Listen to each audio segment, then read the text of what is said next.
Hi everyone, my name is Nurilov and I'm here with the internet weather for this week. So the first chart here is showing the top 10 most probe ports. This is our way of studying scanning activity on the internet and trying to understand what kind of exploitation people are interested in conducting against commonly used ports. And the way we study this metric is by the number of probes that we're observing against a particular port. So this week, there's not many changes from last week. It's the top 10 ports that are displayed here are all the top 10 ports that we're familiar with. There's a cross-section of basically commonly vulnerable services running on these ports, like 23 for Telnet, usually is associated with brute forcing activity related to like IoT botnets, all the way down to 3306 TCP, which is commonly associated with, I think, MySQL or database technologies. And there's everything in between there. Again, more SQL servers, more terminal sessions or remote access kinds of things, or file sharing technologies, as well as web servers. So since there's nothing too interesting here, let's move on to the other way we measure scanning activity, which is the top 10 ports by the number of sources that are doing the probing. And why do we do it this way? The reason we're doing it is because we want to understand, is there any coordinated scanning activity? Could there be a botnet that's building? If you look at this list, you'll find that it's basically the same list that we're always talking about. Again, there's a lot of devices scanning in concert for common ports like 445 TCP. And there's a couple of really interesting ones that we've covered several times, like 8291 TCP, 8728 TCP. Our longtime listeners might be familiar. These are ports associated with microtik devices, and we've definitely observed adversaries using compromised microtik infrastructure as part of their malware campaigns in the past.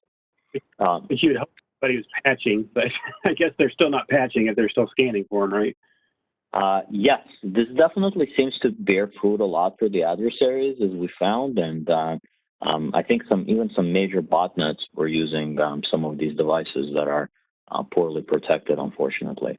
But it's definitely something to keep an eye on. If you're watching this and you kind of hear microtik and you know that you're running microtik in your environment, these are two important ports to just be aware of. They're both in the category of administrative interfaces exposed on the internet potentially, and there's well-known exploits as well as just easy-to-guess usernames and passwords that impact those ports. So what I wanted to do this week is kind of look at the next 10 ports. We usually look at just the top 10, but I wanted to see what other interesting ports there were in the top 20. And there's one port towards the end here kind of stuck out at me because it's kind of weird, 37215 TCP. I decided to dig into it a little bit further. So this chart here just represents the last 30 days of scanning activity. You could see there's millions of probes per hour or flows per hour targeting this port, and specifically scanning activity against this port as being the destination. So taking a look at the chart, but scaled differently, you could see this is the number of IP addresses that are conducting the scanning. And this chart looks almost identical to the chart previously.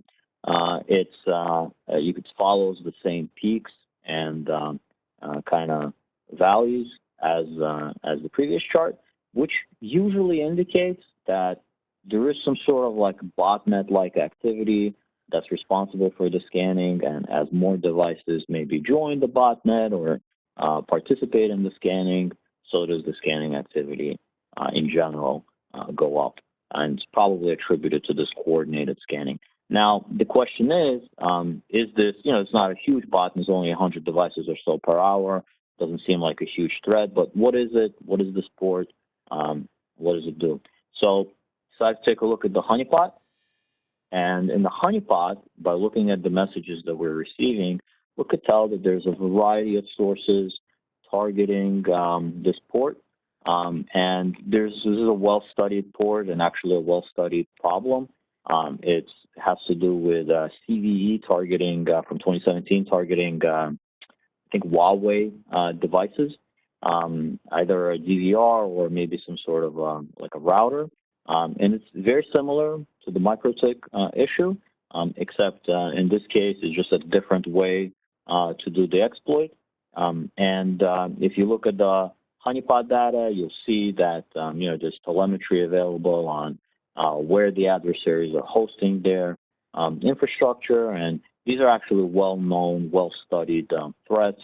If you start using different threat intelligence providers out there, you'll notice that this is both of these are examples of indicators that are well reported, well understood. It's a Mirai-like variant of a botnet that just uses this exploit to spread, and this is one of the things that it's targeting. Thinking that Huawei, I kind of was looking at while you're talking too. I'm thinking it was a router, right? Not a phone. People, you may have phones. I think it was a router, which makes sense for Mirai. But and then I think you were saying there's a little sliver up there that we were kind of curious about, right? Yes. And one thing I learned from having access to honeypot data is that for some reason, no matter what port you have open, there's somebody looking for RDP on that port. In fact, we see this constantly every day. There's a couple of sources, mostly in the RU region, that are engaged in scanning against RDP across every single port that's out there.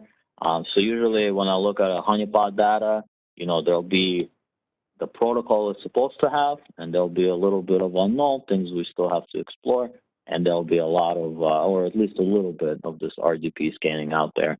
And it predominantly is associated with IP addresses that appear to be emanating out of RU.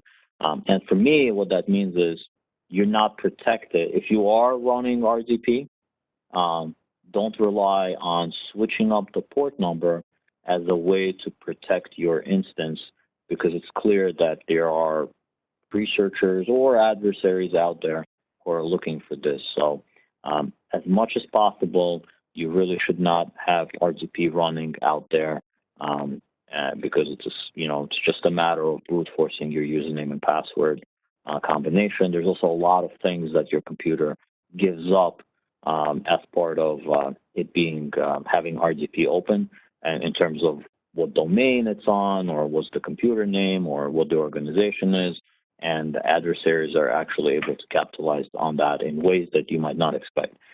So definitely don't run RDP on high-numbered ports. Try to use firewall controls or ACLs to restrict access, and definitely use two-factor authentication whenever possible. So Stan, on your slide on the next 10, which was, that kind of an interesting transition to look at not just the top 10, but the next 10. You had some ports on there. I know you were really focused on 37215, but and I'm going to put you on the spot. there's a couple of ports in here that, did have some kind of significant jumps that I thought were interesting. 123 UDP, in fact, sticks out at me just because of my past experience with firewalls. I mean, what do you think might have caused that port to see that significant of a jump? Yeah, that's very interesting. I think I don't have a way to account for it just in this week, but in general, any protocol running over UDP has the potential to be susceptible to like backscatter activity from potentially reflective DDoS attacks. Now, I know with reflective DDoS, it's all about an amplification factor, and there are many protocols like 53, like DNS, which some servers support, like DNS sec extension, which allows for really nice amplification for the adversaries. That might be able to do that, to use that to do like reflective DDoS. I'm not sure if that's the same thing that's happening on this port 123 UDP, but that's I think the network time protocol. And with network time protocol, I don't recall if there's any recent vulnerabilities on it. but it could very well be just like an uptick and interest on this port because maybe it was like a surge of computers or something like that. But unfortunately, I didn't have a chance to investigate it further. But I'm sure that the graph for it would tell a very interesting story if we could even just understand what the peak looked like and take a look at the sources. I think that would explain it. I'll try to do that for the next time I'm on. You know any reason why attackers may be scanning port 4444? That's an unusual one for me to see up there. You know, that's a great question, Chris. 4444 TCP is actually the default port, I think, for Metasploit or something like that. The default like backdoor port that they use, or C2 port. But for UDP, I'm actually not sure what that is, and I'll have to do a little bit of research to figure that one out. But it does look interesting, and I'll definitely try to cover that on the next time we do the internet weather. I think that's it for the internet weather today. I hope you enjoyed the segment. If you have any questions or if you know about a port or if there's activity that you might be interested in, go ahead and leave a comment in the comment section below. Go ahead and email us, ask us your question, and we'll see if maybe that's something that we can cover on a future segment of Internet Weather. Thank you so much.